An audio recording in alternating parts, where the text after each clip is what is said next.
बिस्मिल्लाहिर्रहमानिर्रहीम। हम लोग आज स्टार्ट कर रहे हैं नया topic, that is gas gas से स्टार्ट कर रहे हैं हम लोग। स्टेट्स ऑफ मैटर हम स्टार्ट करने जा रहे हैं। तो स्टेट्स ऑफ मैटर में सबसे पहले हमारे पास 3 स्टेट्स पढ़नी है हमारे पास, गैस, लिक्विड और सॉलिड। ठीक है, हमारे पास 3 स्टेट्स हमने पढ़नी है, गैसेस हमने पढ़ना है और आज हम गैसेस को कवर करेंगे इंशाल्लाह, कोशिश करेंगे। 3 लेक्चर्स होंगे, गैसेस पे होगा, एक लिक्विड पे होगा और एक हमारे पास सॉलिड पर होगा। तो सबसे पहले हम प्रॉपर्टीज़ ऑफ गैसेस पे चले जाते हैं कि गैसेस की प्रॉपर्टीज़ क्या हैं। ठीक है, तो गैसेस की प्रॉपर्टीज़ क्या हैं हम इस पे बात करेंगे। तो प्रॉपर्टीज़ ऑफ गैसेस पे हम स्टार्ट करते हैं ताकि स्टार्ट कर जाए। ठीक है, तो प्रॉपर्टीज़, तो सबसे पहले हम स्टार्ट करते हैं प्रॉपर्टीज़ क्या है गैस की।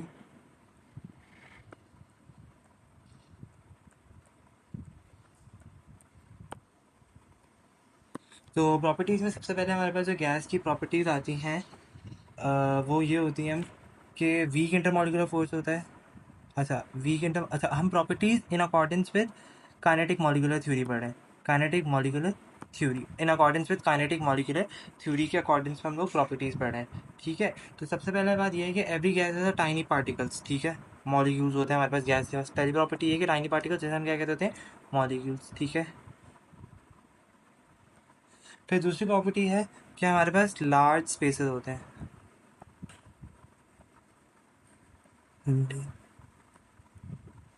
एम्प्टी स्पेसेस होते हैं। फिर हमारे पास तीसरी प्रॉपर्टी इनकी होती है, हमारे पास इनके दरम्यान में इलास्टिक कोलिजन होता है। अभी इलास्टिक कोलिजन के बारे में पढ़ते हैं कि इलास्टिक कोलिजन क्या होता है। इलास्टिक कोलिजन होता है। फिर हमारे पास आता है इलास्टिक कोलिजन का मतलब ये होता है कि हमारे पास कोलिजन से पहले जो एनर्जी है और बाद में जो एनर्जी है वो सेम रहती है हमारे पास। ठीक है, फिर हमारे पास जो प्रॉपर्टीज़ हैं वो क्या है, चौथी प्रॉपर्टी है हमारे पास, no forces of attraction. No forces of attraction.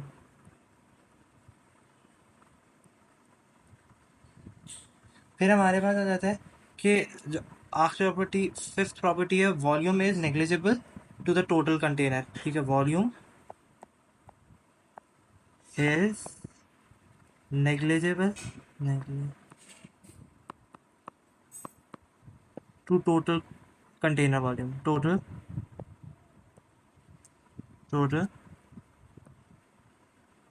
Container.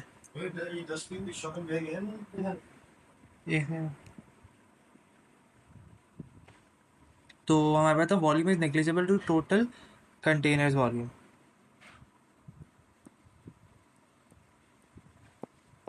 ठीक है, फिर हमारे पास आ जाता है कि effect of gravity is negligible. अभी इन पॉइंट्स को समझते हैं। अभी effect of gravity, effect of gravity is negligible. ठीक है, फिर उसके बाद हमारे पास आ जाता है कि सबसे इम्पोर्टेंट बात यह है कि temperature is directly proportional to kinetic energy. ठीक है, टेम्परेचर क्या है हमारे पास काइनेटिक एनर्जी के डायरेक्टली प्रोपोर्शनल है। ठीक है, अब हमारे पास जो काइनेटिक एनर्जी होती है कौन सी होती है, तो ये एक एमसीक्यू यहाँ पर लिख लेते हैं हम लोग। मैं रेड से लिख रहा हूँ।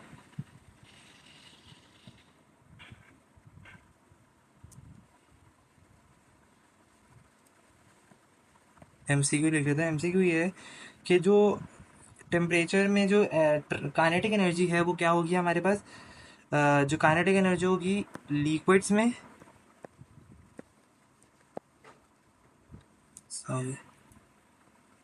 लिक्विड्स प्लस गैस, जो काइनेटिक एनर्जी होगी वो कौन सी होगी, ट्रांसलेशन एवरेज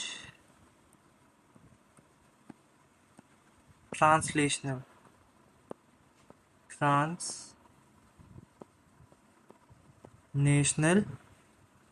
काइनेटिक एनर्जी होगी। ठीक है, और सॉलिड्स में कौन सी होगी? जो सॉलिड्स में एनर्जी होगी वो हमारे पास कौन सी होगी? Average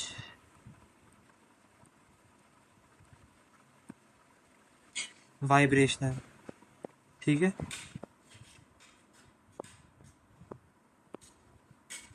vibrational kinetic. ठीक है, एमसीयू लिक्विड में जो एनर्जी होगी एवरेज ट्रांजिशनल एनर्जी होगी, और इसमें कौन सी होगी? वाइब्रेशनल होगी। अच्छा, ये हमारे पास क्या है? प्रॉपर्टीज़ है। अच्छा, अब प्रॉपर्टीज़ के अलावा हमारे पास ये तो प्रॉपर्टीज़ है, अब हमारे पास जो गैसेस की टाइप्स हैं, टाइप्स ऑफ गैसेस। अच्छा, गैसेस को हम लोग पहले क्लासीफाई कर लेंगे कि हमारे पास टाइप्स ऑफ गैसेस क्या हैं। अभी आइडियल और रियल को अभी हम नहीं करेंगे, आइडियल और रियल को आगे जाके एंड में कंपेयर करेंगे। अभी हम पढ़ेंगे टाइप्स ऑफ गैसेस में आ जाता है एक हमारे पास मोन। अच्छा, इधर ही कंटिन्यू कर लेते हैं हम लोग।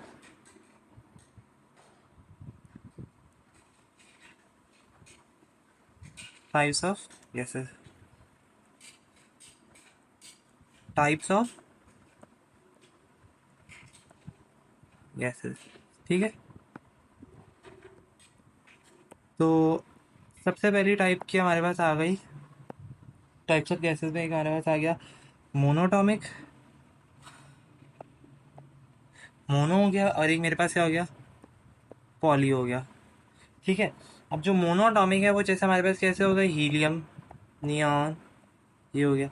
पॉलीएटॉमिक में कैसे हो गया? कार्बन डाइऑक्साइड, अमोनिया, ठीक है, H2। तो ये हो गया। अब जो सबसे इम्पोर्टेंट बात है, जो सबसे इम्पोर्टेंट बात है कि हमारे पास जो मोनोटॉमिक गैस है वो किस फॉर्म में एनर्जी स्टोर करती होती है? ठीक है, और जो पॉलीएटॉमिक गैस होती है वो किस फॉर्म में एनर्जी स्टोर करती होती है? तो ये सबसे इम्पोर्टेंट एमसीक्यूज ही हैं हमारे पास, जिनको आपने याद रखना है। नोट, ये दोनों गैसेस के लिए आपने याद रखना है। काइनेटिक एनर्जी किस फॉर्म में होगी हमारे पास? They have translational motion. अच्छा, पहले मोशन देख लेते हैं। They have translatory motion. कौन सा मोशन है इनके पास? कौन सा मोशन है? ट्रांसलेटरी। कौन सा मोशन होगा? ट्रांसलेटरी। और इनके पास कौन सा मोशन होगा? ट्रांसलेटरी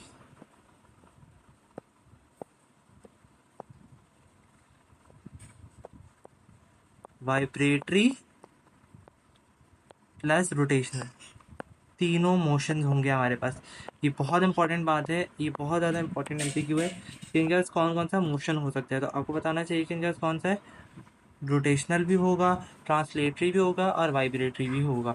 तो ये आपको बात पता होनी चाहिए कि they have translatory motion and they have rotatory, vibratory and translatory motion. ठीक है, ये हमारे पास कुछ प्रॉपर्टीज होगा। अच्छा, अब हमारे पास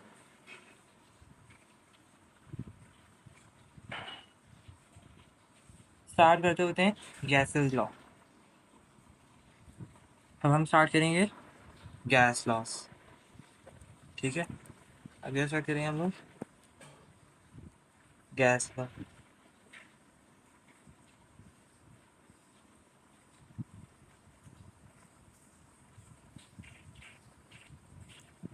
ठीक है, तो अब गैस लॉ के अंदर सबसे पहले गैस लॉ के अंदर हम पढ़ते हैं बॉयल्स लॉ स्टार्ट करते हैं। तो सबसे पहले हमारे पास क्या है?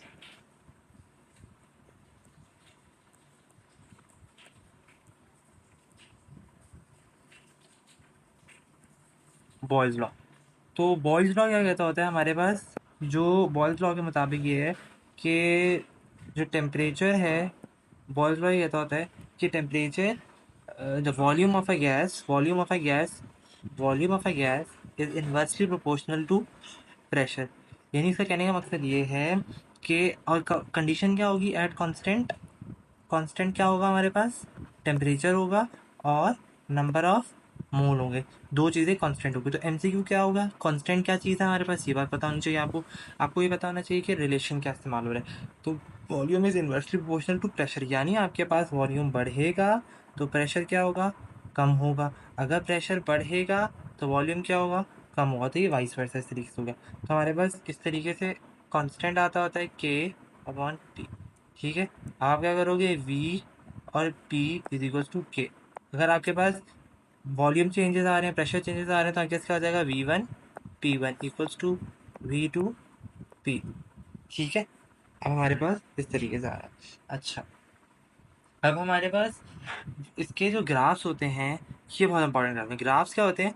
ग्राफ्स में हमारे पास MCQ बनकर आता था कि ग्राफ किस तरीके से हमारे पास आ सकते हैं।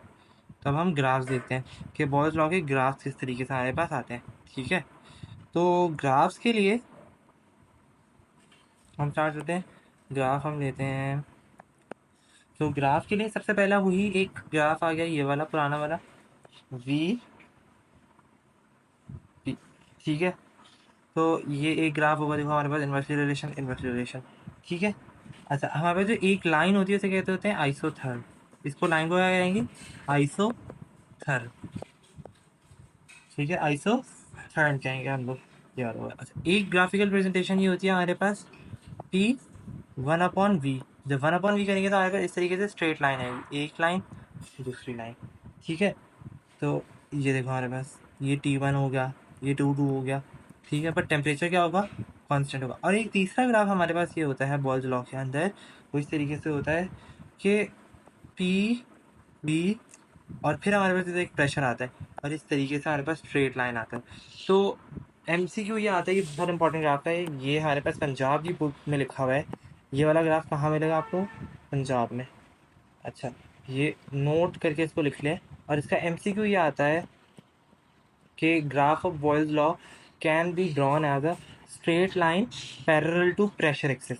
तो स्ट्रेट लाइन पैरेलल टू कौन सा एक्सेस? प्रेशर। तो आपके पास मैंने बात बता दी MCQ कैसे देता होता है, ये बहुत पास पेपर क्वेश्चन आता है कि स्ट्रेट लाइन, ये आपको याद करना है, straight line parallel to pressure axis. क्योंकि ऐसा ग्राफ ना ऊपर वाला जो आपने अपनी FSC की किताब में जो सिंध या फेडरल वालों ने पढ़ा, वो ऊपर वाले पहले दो ग्राफ्स पढ़े हैं। ठीक है, हमने students last time Boyle's law पढ़ा था, अब हम चार्ल्स लॉ पढ़ने जा रहे हैं। तो let's start with Charles law. हमने बॉयल्स लॉ के कुछ ग्राफ्स पढ़े थे, अब चार्ल्स लॉ को पढ़ेंगे हम लोग। तो चार्ल्स लॉ, ठीक है, तो चार्ल्स लॉ के मुताबिक हमारे पास क्या होता है कि volume of a gas is, जो वॉल्यूम है ना गैस का, वो डायरेक्टली प्रोपोर्शनल है हमारे पास टेम्परेचर के साथ। अच्छा, अगर आपके पास वॉल्यूम बढ़ेगा तो आपका टेम्परेचर भी बढ़ेगा, अगर टेम्परेचर कम होगा तो वॉल्यूम भी क्या होगा?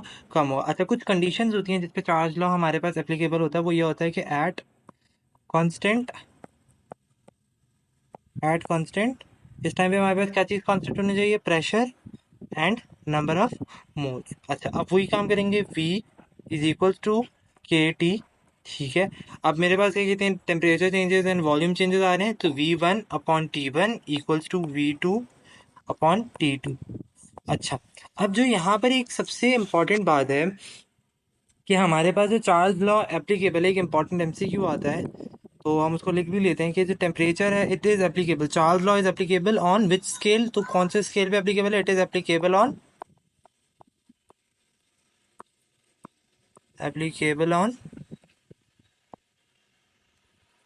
it is applicable on Kelvin scale।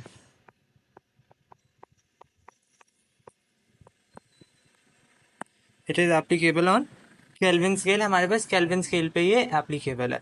ठीक है, अच्छा अब हमारे पास केल्विन स्केल पे तो एप्लीकेबल है। अब इसका अगर हम ग्राफिकल देखें तो ग्राफिकल जिस तरीके से हमारे पास होता है कि ग्राफ, फॉर एग्जांपल ये वॉल्यूम ले लें, इधर टेम्परेचर ले लें, तो मेरे पास जो इसकी ग्राफिकल प्रेजेंटेशन बनेगी वो इस तरीके से बनेगी।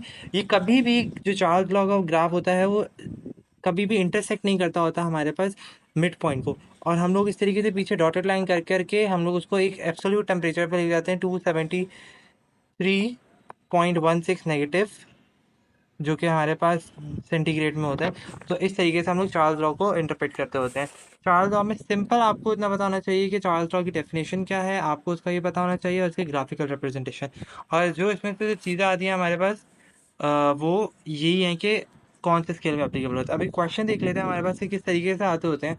उसमें क्वेश्चन हमारे पास ये दिया था कि 5 रुपये का क्वेश्चन है 5 नंबर का क्वेश्चन ये था कि उसने कहा कि V1 जो है मेरे पास 10 dm³ है। फिर आया T1 इक्वल्स टू 273, ठीक है, केल्विन। फिर हमारे पास आया V2, वो था 30 dm³।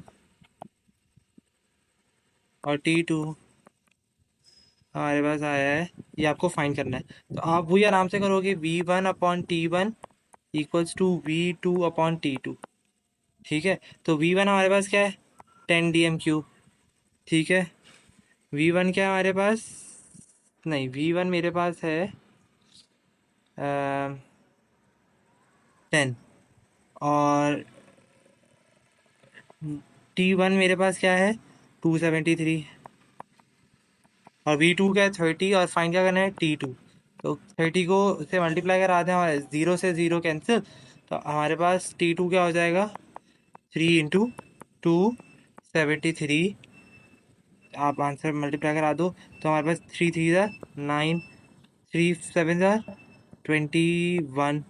तो 1 कैरी है, 3 2 6, तो हमारे पास 7। 3 2 तो आप एक सेकेंड इसको मल्टीप्लाई करा देते हैं हम लोग। तो हमारे पास जो आंसर आएगा वो 819 केल्विन आ जाएगा। अच्छा, एक और बात जो मैंने आपको बतानी थी, यहाँ पर बाद लोगों को इशू ये हो रहा होता है कि सर हमें बताएं कि कैसे हमारे पास केल्विन स्केल में एप्लीकेबल है। तो आप ना एक काम करो, काम क्यों करो, शायद हम मैं आपको करके दिखा देता हूँ कि बेसिकली होता है कि हमारे पास क्या था, V1/T1 इक्वल्स टू V2/T2, ठीक है।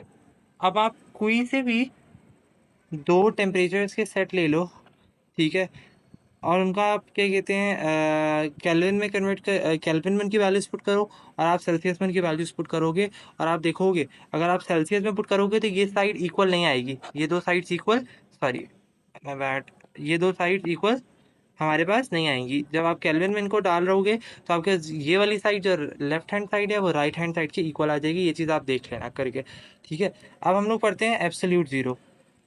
अगर आप लोग को इसको इशू होता है कि आप प्रूव करके दिखाएं, because I have told you कि एम कैट पहले भी बताया था कि एम कैट में आपके पास प्रूव नहीं होता। अब आपको एम कैट में वो स्टेज आ चुकी है आपके पास कि अब आपको वो चीज़ को फिंगर टिप पे करना है, ठीक है। बाजू का बच्चों को ऐसा लगता है कि हमें पढ़ाते नहीं है, हमें कॉन्सेप्ट पे जाना है। तो बेटा इस टाइम पे आई डोंट थिंक सो कि आपको कॉन्सेप्ट पे जाना चाहिए रादर देन लर्निंग इट। क्यों, अब आप कॉन्सेप्ट पे जाओगे, आप लर्न नहीं कर पाओगे तो फायदा क्या हुआ। तो अब वो पॉइंट आ गया कि आपको शॉर्ट ट्रिक्स पता होनी चाहिए। शॉर्ट ट्रिक क्या पता होनी चाहिए कि V1/T1 equal to V2 equal to divided by T2। और ये कब होता है, जब केल्विन स्केल होगा।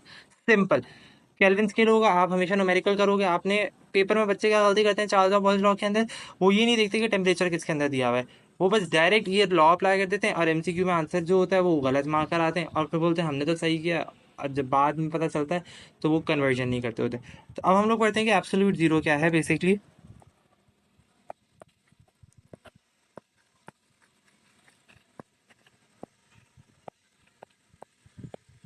तो एब्सोल्यूट जीरो बेसिकली हमारे पास क्या है, हाइपोथेटिकल टेम्परेचर है।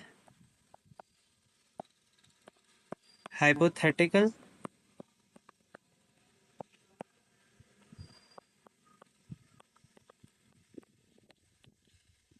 हाइपोथेटिकल टेम्परेचर एट विच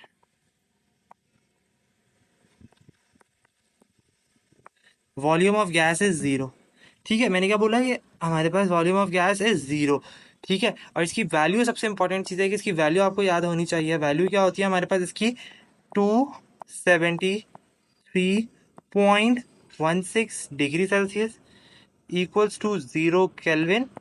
और फ़ारेनहाइट में भी आपको वैल्यू याद होनी चाहिए, 459 फ़ारेनहाइट, ठीक है। अब ज़रा एमसीक्यू जब आप करो ना तो आप ज़रा गौर में देखना कि क्या ये ऑप्शन सारे ऑप्शन तो नहीं है। बाजू का एक बार पास पेपर में ये आया था कि उसने हमारे पास कहा कि absolute zero has the following value. अब ना ऑप्शन में 0 केल्विन भी था, 273.16 भी था, और 459 फ़ारेनहाइट भी था। और उसने ऑप्शन में कहा था ए बी, एक ऑप्शन ये भी था और एक था ऑल। तो बच्चे ना ए बी करके आ गए थे, उन्होंने फ़ारेनहाइट में वैल्यू चेक नहीं की। तो इसी वजह से मैंने आप लोग को यहाँ पे फ़ारेनहाइट में भी लिखवा दी ताकि आपको कन्वर्जन ना करनी पड़े, आपको याद हो। तो आप डायरेक्ट सही ऑप्शन पे सेलेक्ट करके आ जाओ, ठीक है। अच्छा, फिर एक एमसीक्यू करते होते हैं, पास पे फिर एमसीक्यू है। क्वेश्चन है, which of the following can not be achieved, which of following can not be achieve. Option A is -1 degree, option B is 0 Kelvin, option C is 1 Fahrenheit, option D is all. तो हमारे पास जो चीज temperature achieve नहीं हो सकता वो कौन सा होता है, 0 केल्विन, ठीक है। अभी ऊपर पढ़ा कि वो हाइपोथेटिकल है, ठीक है। अच्छा, अब हमारे पास एक और पास पेपर क्वेश्चन यही था कि ये वाला जो मैंने अभी आपको बताई ना, ये वाला पास पेपर क्वेश्चन था, ठीक है। अच्छा, अब हम आगे जाते हैं।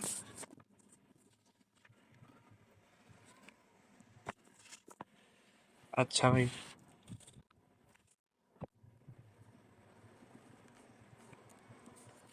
अब हमारे पास है एवोगैड्रो लॉ।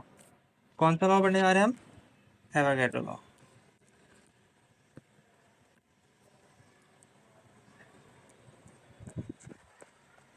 एवा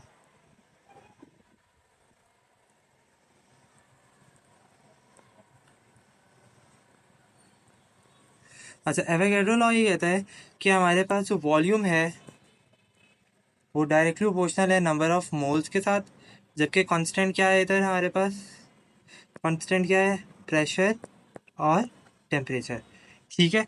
अब इसके मुताबिक हमारे पास इसकी एक्सप्रेशन से मुराद ये होता है, एवोगैड्रो लॉ को हम लोग देखते हैं। फॉर एग्जांपल H2 गैस है, सपोज करो H2 गैस है, तो इसका मतलब है कि कितने, इसका मास क्या है, 2 ग्राम्स है, इसका मोल क्या है, 1 मोल है, और इसके कितने नंबर मॉलिक्यूल हैं, 6.02 एक्सपोनेंट की power 23, and what is the volume, 24.4 22.4 DMQ।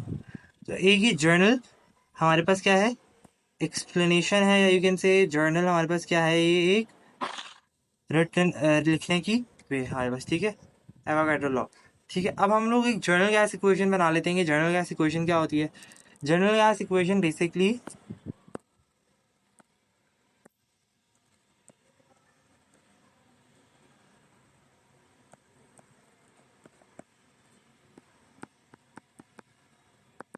Journal gas equation क्या है, combination of all three laws,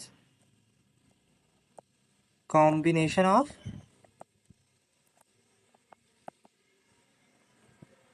all three laws. तो हमारे पास क्या लॉज थे,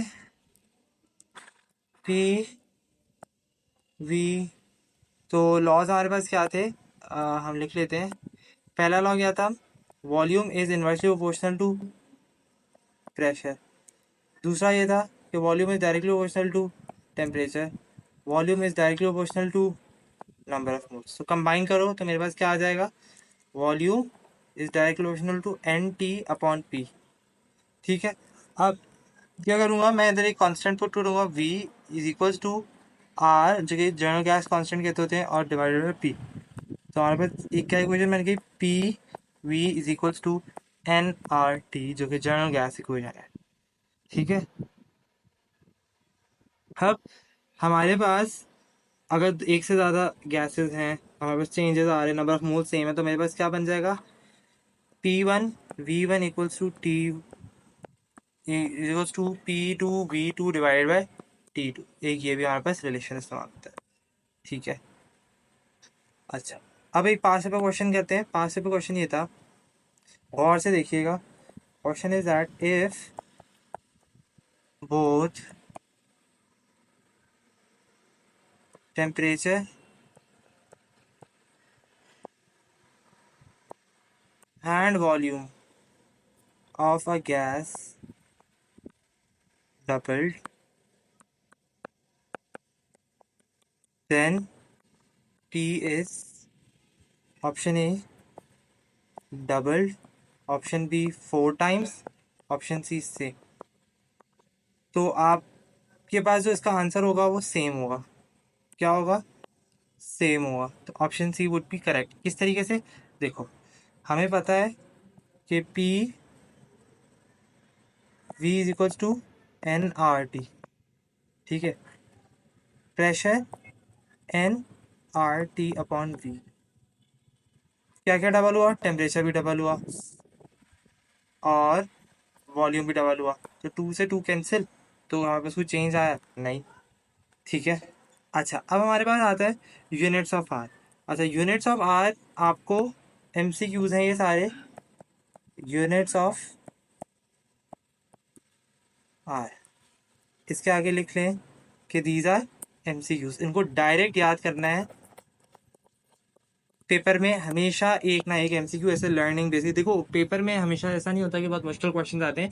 पेपर में कुछ क्वेश्चन बहुत इजी होते हैं, बहुत ज़्यादा इजी होते हैं, जो इस तरीके से होते हैं। और ये हाई चांसेस होते हैं कि ये आए। अगर आप पास पेपर देखो तो आते हैं। बच्चों को यकीन होता है, बच्चों ने एम कैट को हवा बनाया होता है। एम कैट में कुछ बहुत मुश्किल होते हैं, कुछ दरमियाने होते हैं, कुछ इस तरीके के क्वेश्चन होते हैं। तो आप टेंशन नहीं लो, आप आराम से करो। जो चीज़ आपको इतनी करवाई जा रही है बहुत होता है। आप थ्योरी में ये नहीं समझो कि बाद में बच्चे समझते हैं कि अच्छा ये वाले टीचर कम पढ़ा रहे हैं तो ये बिल्कुल फारिग है, इनको नहीं आता, या वो बच रहे हैं। एमकैट आपको चीज़ सिंप्लीफाई करके पढ़नी होती है। और सिंपल जो आपने एसएससी में जो पढ़ी है ना, जो चीज़ डिटेल में, उसका शॉर्ट वर्जन होता है। एमकैट का मकसद ये होता है। ठीक है। अब इस टाइम पे एमकैट में आप अगर फॉर एग्जांपल आप यूनिट पूरी देखो, एफएससी में पूरी इक्वेशन निकाल ली होती है। ठीक है, इक्वेशन के बाद आप वो वैल्यूज पुट करते हो और आप उससे यूनिट्स की वैल्यूज निकालते हो। ठीक है, मैं अभी आपको निकाल के दिखा दूंगा। But the point is that कि उसका कोई फायदा नहीं है। क्यों? आपके पास पेपर में इतना टाइम थोड़ी ना होगा आप कैलकुलेशन करते, फिर आपको चीज याद करनी होती है। अब आपको आपने वहां पे सीखा हुआ है, बस आपने क्या करना है, यहाँ पे वैल्यूज को एक बार पक्का करना है। तो एमकैट का मकसद ये है कि आपके पास जो आपने डिटेल में जो सारी चीज पढ़ी है ना, उसको एक जगह पे आप समरी करके लिख दो। तो ये मकसद ये होता है एमकैट का। ठीक है, ये लेक्चर लेने का। तो सबसे पहले आर की जो एक यूनिट है वो हमारे पास क्या है? 0.0821 ATM cube mole inverse Kelvin inverse. ठीक है, ये मेरे पास कब है? At STP, standard temperature pressure. ठीक है। अब फिर एक मेरे पास यूनिट आ जाती है 62.4 टॉर। बाकी डीएम क्यूब से आगे सेम है। फिर मेरे पास 62,400 टॉर। डीएम क्यूब के बजाय मैंने सीएम क्यूब लिख दिया है। और बाकी सेम ही है मेरे पास, मोल 1 केल्विन है। ठीक है। अब मैं इन्हें हेडिंग दे रहा हूँ एसआई यूनिट। ये नॉर्मल यूनिट थी। अगर आपके एमसीक्यू में बेसिकली आता ही एसआई यूनिट वाला है, एसआई यूनिट वाला एमसीक्यू आता होता है, इसको मैंने स्टार बना दिया। अब एसआई यूनिट वाला एमसीक्यू क्या है? एसआई यूनिट आर की क्या है हमारे पास? R equals to 8.314 newton metre mole kelvin. अच्छा, न्यूटन मीटर को आप जूल्स भी लिख सकते हो।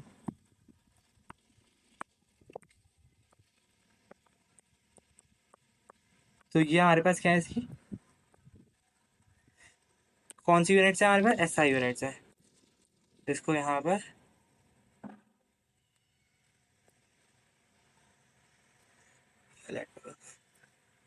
क्लियर हो गई बात। अब हम लोग एक और 5 फिर एमसीक्यू ये था।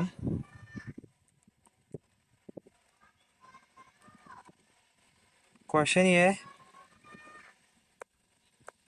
विच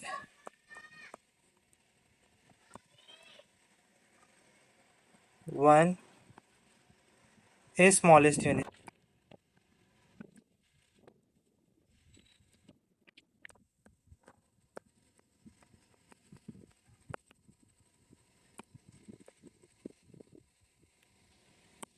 ऑप्शन में देखो,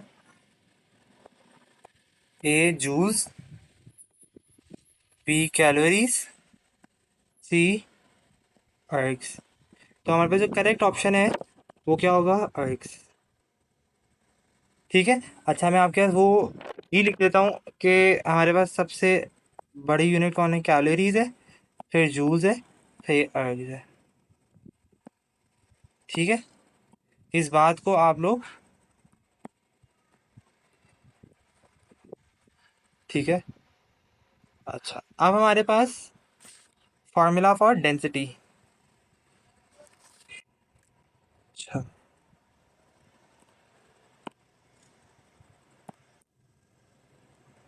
फार्मूला फॉर डेंसिटी, डेंसिटी एक न्यूमेरिकल आता होता है डेंसिटी के लिए। तो डेंसिटी के लिए जो फार्मूला आता है वो बहुत आसान है, तो हम लिख लेते हैं। किस तरीके से होता है, हम जर्नल गैस इक्वेशन को अगर लिखें, P V is equals to N R T. हमें पता है कि जो मोल्स का फार्मूला होता है वो किसके बराबर होता है, given mass upon molar mass. ठीक है, किसके बराबर होता है, given mass upon molar mass. ठीक है, अब अगर मैं इसको इधर पुट कर दूं, P V equals to mass given R T upon M M. ठीक है, अब मेरे पास क्या होगा,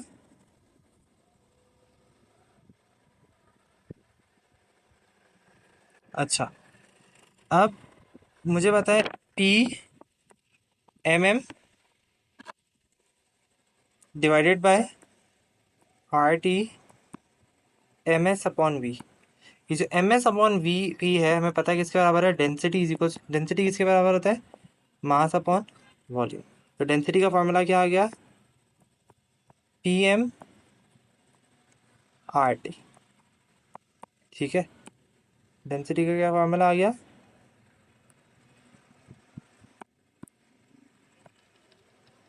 डेंसिटी का क्या फॉर्मूला आ गया,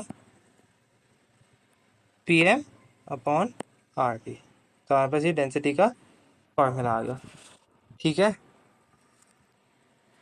अब हमारे पास,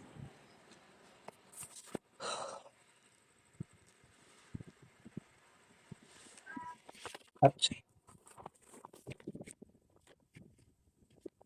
अब एमसीक्यू ये है,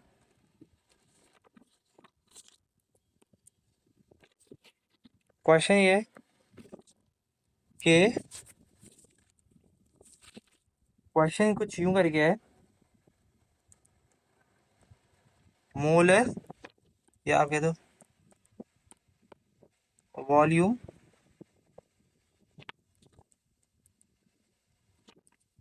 of N2 is max at, यानी कौन से कंडीशन से मैक्सिमम है, condition A 25 degree and 1 atm, 0 degree और 2 atm, सी ऑप्शन है 130 डिग्री एंड 1 atm,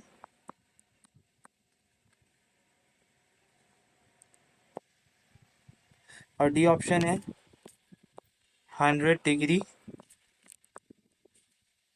और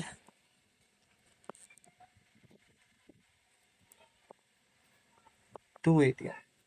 ठीक है, अब आप क्या करोगे, सिंपल, आपको पता है,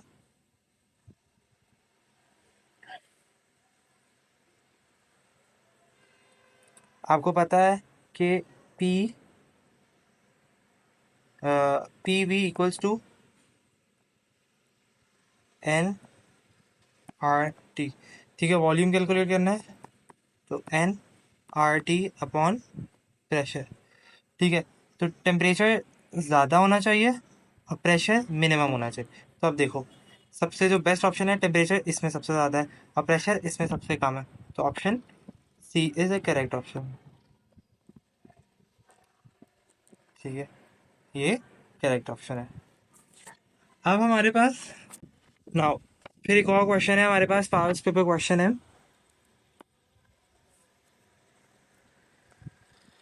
8 grams of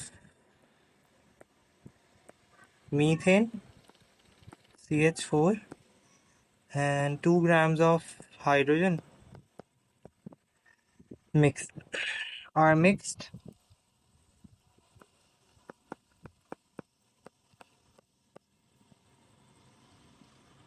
together at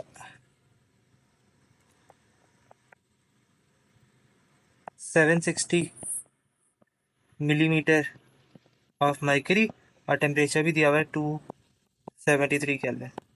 so volume is तो सिंपल, आप कैसे कैलकुलेट करोगे? देखो, आप किस तरीके से कैलकुलेट कर सकते हो? बहुत सिंपल तरीका है। आपको पता है मीथेन का कितना मास है, given mass upon molar mass से आप पहले मोल निकाल लो। तो 8 टाइम 1 एंड 8 टाइम 2 दिस, ठीक है। तो हमारे पास कितने मोल्स आ गए?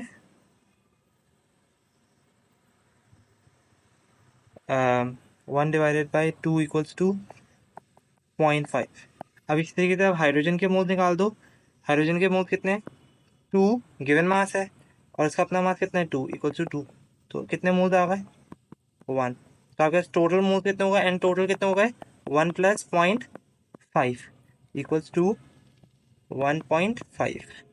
अच्छा, अब आपने स्टिचियोमेट्री के अंदर एक चीज़ पढ़ी है कि 1 मोल = 22.4 dm³, ठीक है। अब आपके पास कितने मोल्स हो गए? अगर 1.5 मोल्स है तो क्या कर दोगे आप? सिंपल 22.4 को मल्टीप्लाई करा दोगे 1.5 से, तो आपके पास क्या आ जाएगा आंसर? आंसर क्या आ जाएगा? 33.6 dm, ठीक है। तो दैट्स आई टोल्ड यू कि आपको विजिलेंट होना है क्वेश्चन सॉल्व करते हुए, ठीक है। एक वो तरीका भी था, एक ये भी तरीका है, but at the same time आपने होशियारी दिखानी है क्वेश्चन को सॉल्व करते हुए।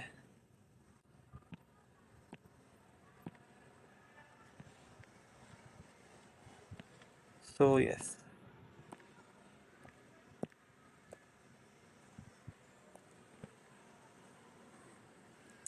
Okay, now moving on the next topic is that what is the condition for the ideal gas?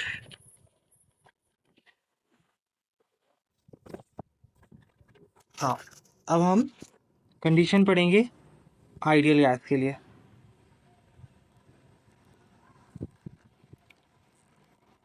Okay, तो कंडीशन फॉर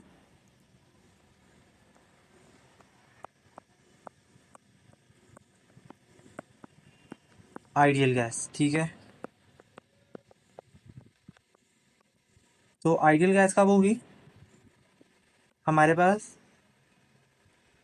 एक हाई टेम्परेचर पे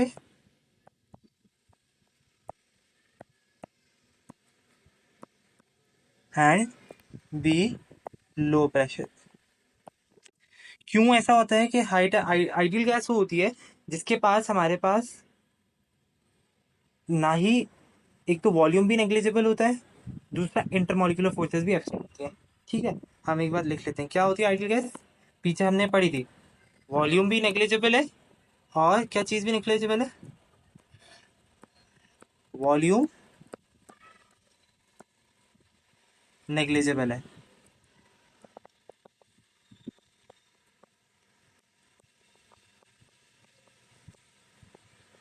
और दूसरा इंटरमोलिकुलर फोर्सेस क्या है हमारे पास? वो भी एब्सेंट है।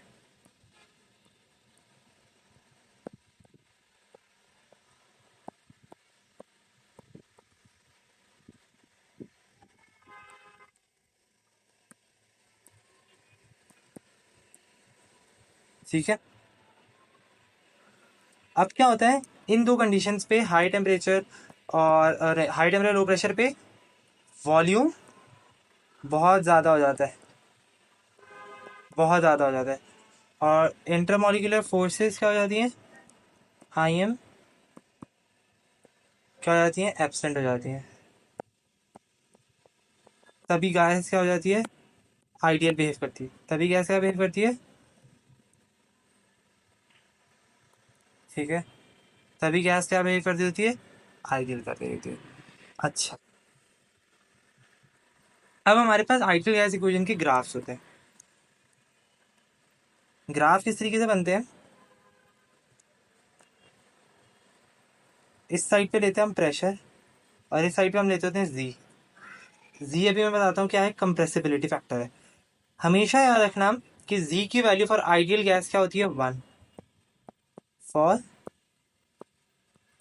Ideal gas. ये आता है एमसीक्यू। और जो रियल गैस होगी उसके लिए वो इस तरीके से कर्व ऊपर की तरफ जाएगा, इस तरीके से हमारे पास होता बता है। क्लियर हो गई बात। बट आइडियल गैस के लिए क्या होती है, वो वैल्यू 1 होती है। ठीक है, अब जी किसके बराबर है, compressibility factor, Z equals to P V equals to N R T. इसे हम क्या कहते होते हैं, compressibility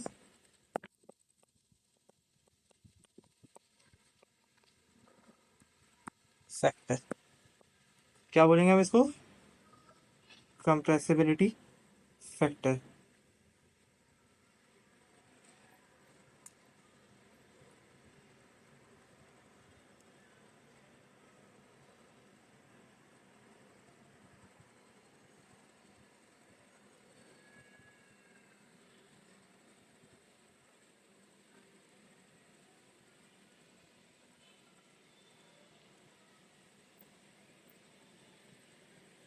okay,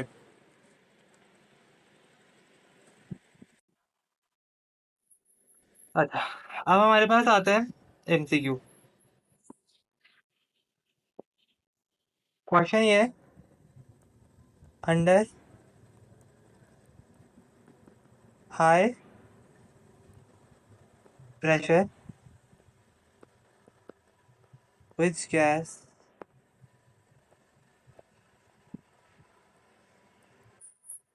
shows more ideality। अच्छा भाई, अब ऑप्शन क्या है, इससे बहुत सारे एमसी निकलेंगे, ए N2, बी CO2, सी NH3, डी SO4। अब हमारे पास नोट क्या करना है हमने बात, आइडियल बिहेवियर। आइडियल बिहेवियर कौन शो करेगा, अभी कुछ पॉइंट्स करते हैं, उसके बाद इस एमसीक्यू पे आएंगे। आइडियल बिहेवियर के लिए क्या होगा, पहली बात गैस नॉन पोलर होनी चाहिए। दूसरी बात स्मॉल मास। तीसरी बात स्मॉल साइज।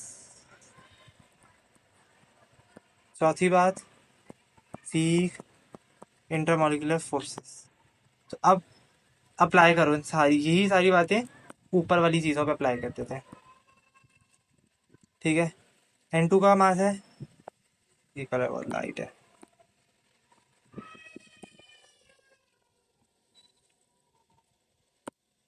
N2 का मास क्या है, 28 ग्राम्स। कार्बन डाइऑक्साइड क्या है, 44, इसका कितना है, 17 ग्राम्स। और सल्फर डाइऑक्साइड का क्या है, SO2 का क्या है हमारे पास, 64 ग्राम्स। अब देखो सबसे पहली बात, सबसे नॉन पोलर, तो सारी ही अच्छा, अब हमारे पास जो पोलर है वो हमारे पास, NH3 हमारे पास क्या है, पोलर है। ठीक है, SO2 भी मेरे पास क्या है, एक किस्म का पोलर आता है। अब हमारे पास कार्बन डाइऑक्साइड और N2 नॉन पोलर है। अब इनमें कंपटीशन आ गया कि मास किनका कम है, साइज किसका कम है, तो वो कौन है, NO2। N2 का हमारे पास हाइड्रोजन हो गया। ठीक है, तो मैं इसको एक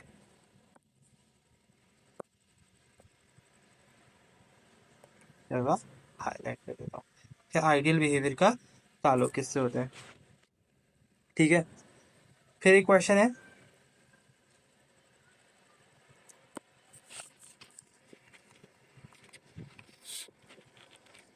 अच्छा,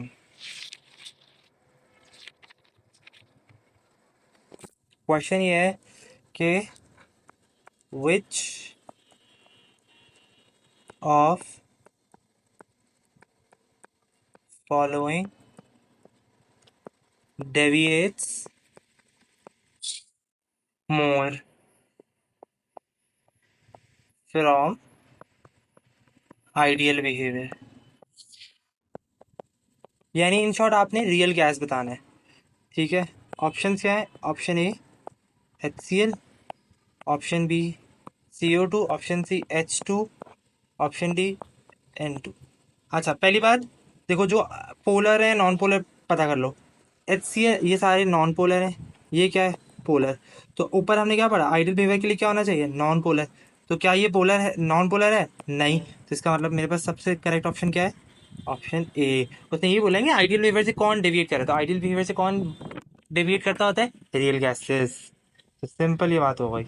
अच्छा भाई, अब हम कब से पढ़े जा रहे हैं रियल गैसेस, आइडियल गैसेस। तो अब क्यों ना हम बातों को समराइज करके लिख लें कि आइडियल गैस के अंदर कौन कौन से हमारे पास कौन कौन से करेक्टरिस्टिक्स होते हैं, फीचर्स ऑफ आइडियल गैसेस।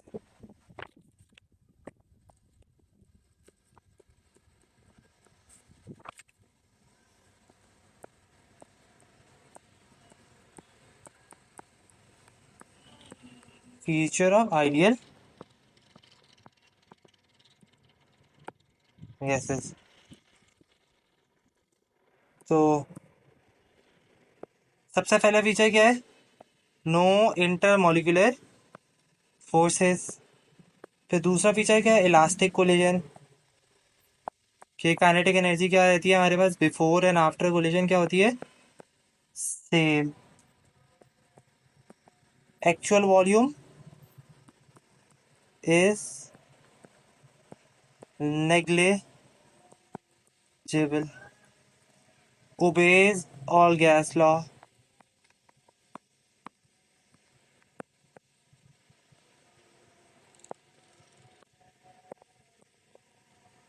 और पांचवी बात क्या है? Can not be liquefied. ठीक है, तो फीचर ऑफ आइडियल गैसेस क्या है?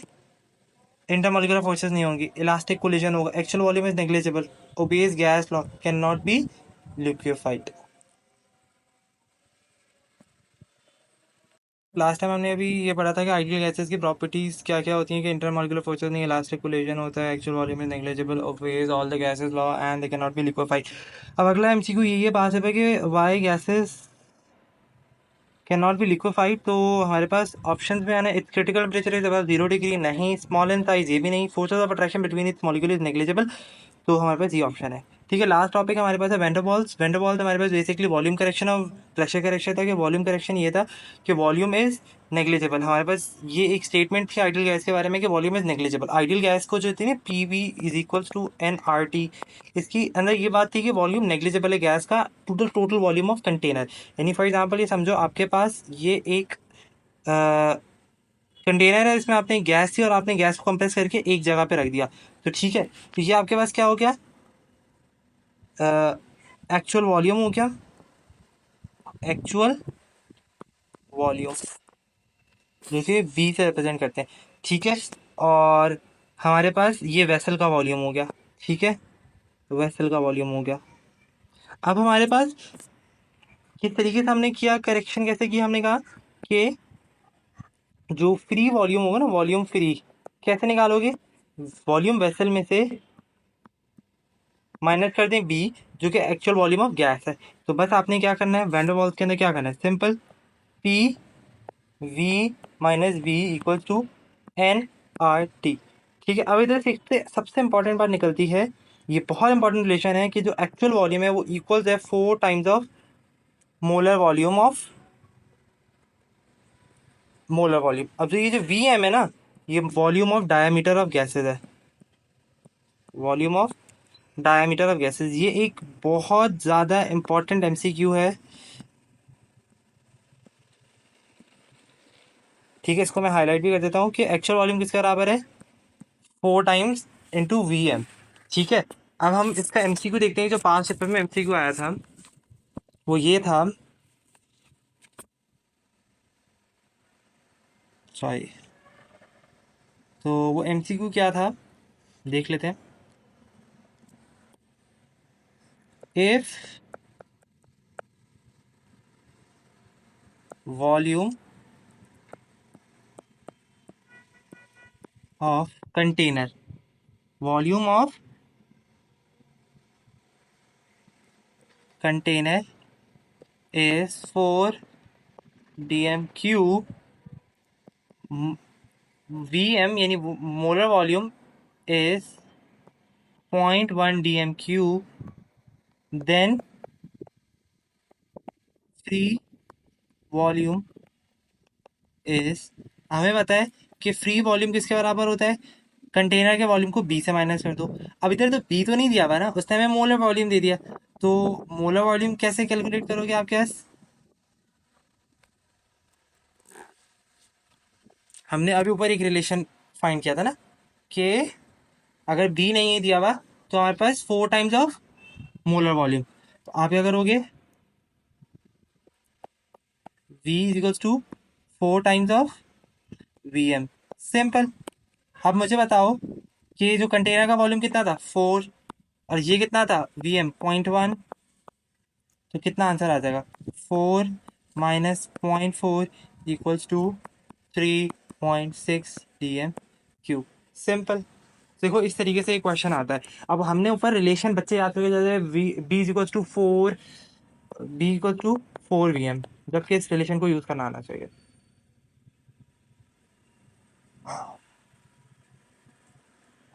Okay, now pressure correction.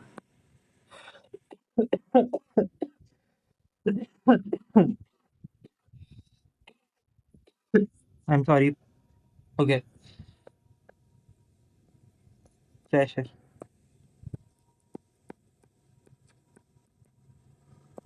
Pressure correction क्या थी कि ideal gas has no intermolecular forces. अब ये देखो हमारे पास एक कंटेनर है, इसमें ए गैस है बी गैस है। ये कहते हैं कि A will exert with full strength, A जो कंटेनर पे फुल स्ट्रेंथ लगाएगा, फुल स्ट्रेंथ लगाई होगी, और ए और बी में no intermolecular forces, no attraction, have no attraction, दोनों गैसेस में कोई अट्रैक्शन भी नहीं होगी, और ये फुल उससे लगा रही होगी। अच्छा, अब हमारे पास क्या एक इक्वेशन बनती होती है, pressure equals to ideal gas का प्रेशर माइनस पी।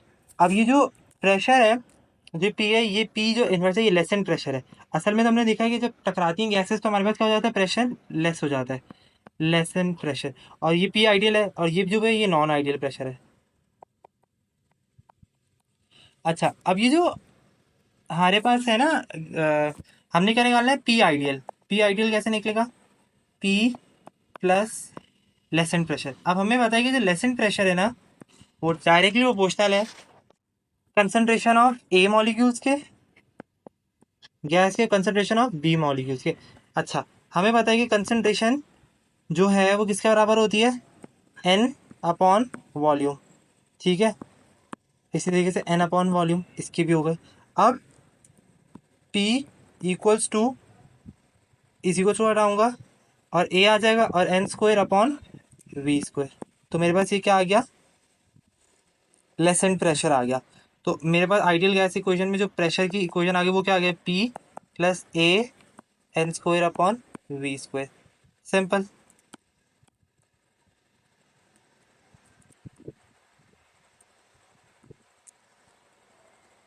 ठीक है, ये आ गया। अच्छा, ए क्या है हमारे पास, कोफिशिएंट ऑफ अट्रैक्शन। ए क्या है मेरे पास, अब ए क्या है हमारे पास,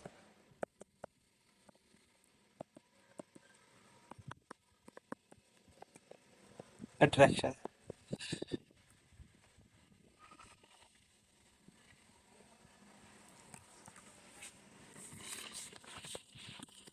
तो अब देख लेते हैं हमारे पास नोट एमसीक्यूज।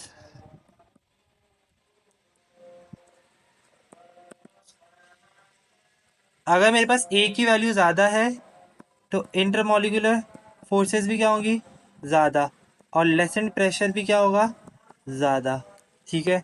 अगर ए मेरे पास कम है तो इंटरमॉलिक्यूलर फोर्सेस भी क्या होंगी, कम। और लेसन प्रेशर भी क्या होगा हमारे पास, कम। तो हमारे पास अगर ये किसकी कंडीशन होती है, आइडियल गैस के लिए ए क्या होगा, कम होगा, आइडियल गैस। और इसके लिए क्या होगा, रियल गैस। तो एक आइडियल गैस के पॉइंट में आप ये भी डाल सकते हो कि ए की वैल्यू क्या होगी, कम।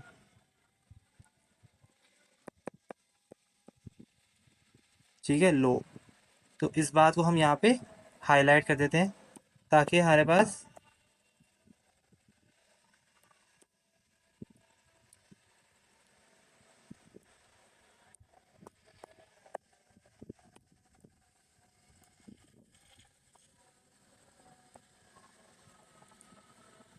ठीक है।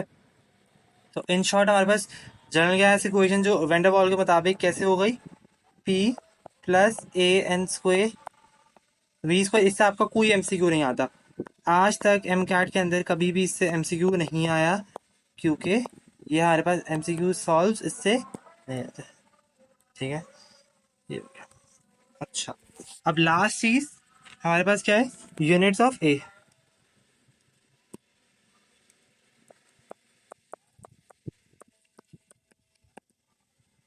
तो यूनिट ऑफ ए क्या है हमारे पास, atm, atm dm 6 mole square या newton metre plus 4 mole negative. ठीक है, तो यहाँ पर हमारे पास ये चैप्टर एंड होता है। और अगेन मैं ये बोलूँगा, सिंप्लीफाई होकर करो आप लोग, ये थ्योरी को जितना मैंने करवाया मोर देन इनफ है, और इसके बाद आप एमसीक्यू सॉल्व करोगे तो इंशाल्लाह आपको समझ आने लगेंगे। सो अब अगले टॉपिक हम लिक्विड्स का करेंगे इंशाल्लाह, और फिर इसके बाद सॉलिड, और हमारे पास ये स्टेट्स ऑफ मैटर इंशाल्लाह कंप्लीट हो जाएगी। ओके, अल्लाह हाफिज़, दुआ में याद रखिएगा।